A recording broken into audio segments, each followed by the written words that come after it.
Details చూస్తే Khila Warangal incharge sub registrar Rajesh ను ఉన్నతాధికారులు సస్పెండ్ చేశారు. వరంగల్ రిజిస్ట్రార్ లీవ్ లో ఉండటంతో 4 రోజుల పాటు రాజేష్ కు ఇన్ఛార్జ్ గా బాధ్యతలు అప్పగించారు. ఇక అదే అదనుగా భావించిన రాజేష్ అక్రమార్కులకు అండగా నిలిచారు. అక్రమ వెంచర్లలో 26 డాక్యుమెంట్లకు రిజిస్ట్రేషన్ చేశారు.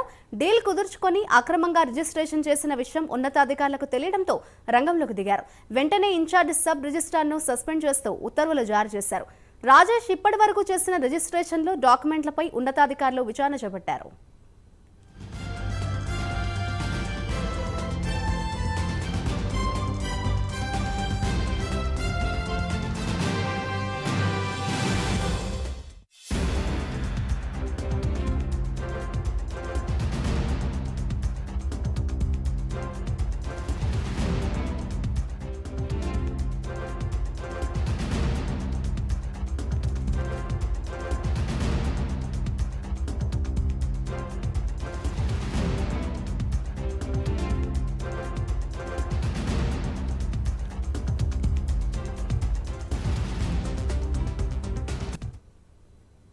ఖిలా Warangal incharge sub registrar Rajesh ను ఉన్నతాధికారులు సస్పెండ్ చేసినట్లుగా తెలుస్తోంది. ఇదే అంశంపై మరింత సమాచారాన్ని మా ప్రతినిధి తిరుపతి అందిస్తారు. తిరుపతి చెప్పండి, Khila Warangal incharge sub registrar Rajesh ను ఉన్నతాధికారులు సస్పెండ్ చేసినట్లుగా తెలుస్తోంది. దీనికి సంబంధించిన కంప్లీట్ డీటెయిల్స్ ఏ విధంగా ఉన్నాయి?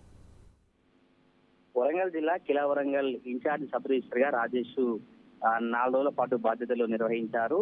ఈ రాజేష్ పై సస్పెన్షన్ వేటు పడింది. అక్రమార్కులకు అండగా నిలిచినట్టు ఆరోపణలు రావడంతో డీల్ కుదుర్చుకొని అక్రమంగా రిజిస్ట్రేషన్ చేసినట్టు గుర్తించారు. అక్రమ వెంచర్ లో 26 డాక్యుమెంట్లు రిజిస్ట్రేషన్ జరిగినట్టు తెలుస్తుంది. అయితే ఈ విషయం తెలియడంతో ఉన్నతాధికారులు దృష్టి సారించి ఇన్ఛార్జ్ రిజిస్టర్ పై విచారణ జరిపిన తర్వాత సస్పెన్షన్ వేటు పడినట్టు తెలుస్తుంది. అతను చేసిన డాక్యుమెంట్లపై కూడా ఇంకా విచారణ అయితే కొనసాగుతా ఉంది. ఈ సబ్ రిజిస్టర్ ఇన్ఛార్జ్ గా ఉన్నటువంటి సబ్ రిజిస్టర్ రాజేష్ ఇలాంటి వ్యవహారానికి పూనుకోవడం అయితే జిల్లాలో చర్చాంశంగా మారింది. ఖిలా వరంగల్ రిజిస్టర్ లీవ్ లో వెళ్లడంతోనే ఇన్ఛార్జ్ సబ్ రిజిస్టర్ గా 4 రోజుల పాటు బాధ్యతలు చేపడుతున్నాయి. రాజేష్ ఇలాంటి వ్యవహారం చేశారు. రాజేష్ పై ఇప్పటికైనా ఉన్నతాధికారులు చర్యలు చేపట్టాలి. రాజేష్ గతంలో ఆఫీస్ లో పనిచేసినటువంటి కావచ్చు, సబ్ రిజిస్టర్ గా ఎక్కడెక్కడ విధులు నిర్వహించాడు, అప్పుడు ఎటువంటి పనులకు పూనుకున్నారు. ఇప్పుడు సబ్ రిజిస్టర్ గా 4 రోజుల పాటు బాధ్యతలు నిర్వహిస్తేనే ఒక అక్రమ వెంచర్ లో 26 డాక్యుమెంట్ రిజిస్ట్రేషన్ కొనసాగించారు. 26 అక్రమ ఈ రిజిస్ట్రేషన్ డాక్యుమెంట్లపై కూడా పూర్తి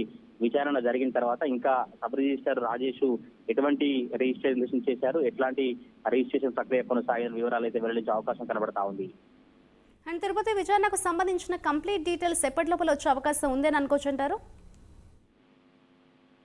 ప్రస్తుతానికైతే అతను చేసినటువంటి డాక్యుమెంట్లపై విచారణ కొనసాగుతుంది. ఇంకో 2 రోజుల పాటు ఇప్పుడు రేపు ఈ పోలింగ్ సంబంధించినటువంటి హాలిడే ఉంది పట్టభద్రుల ఎమ్మెల్సీ. ఆ తర్వాత మంగళవారం గానీ బుధవారం రోజు పూర్తిగా సబ్ రిజిస్ట్రార్ ఇన్ఛార్జ్ ఉన్న రాజేష్ ఏ డాక్యుమెంట్లకు రిజిస్ట్రేషన్ చేశారు, ఎవరి ద్వారా చేశారు, ఇందులో ఎవరెవరి ప్రమేయం ఉంది, ఎటువంటి ప్రమేయంతో ఈ అక్రమ వెంచర్ సంబంధించిన 26 డాక్యుమెంట్ రిజిస్ట్రేషన్ కొనసాగి ఇవన్నీ కూడా ఒక మంగళవారం లేదంటే బుధవారం వరకు పూర్తి విచారణ జరిగిన తర్వాత పూర్తి వాస్తవాలు బయటకు వచ్చే అవకాశం అయితే కనబడతా ఉంది.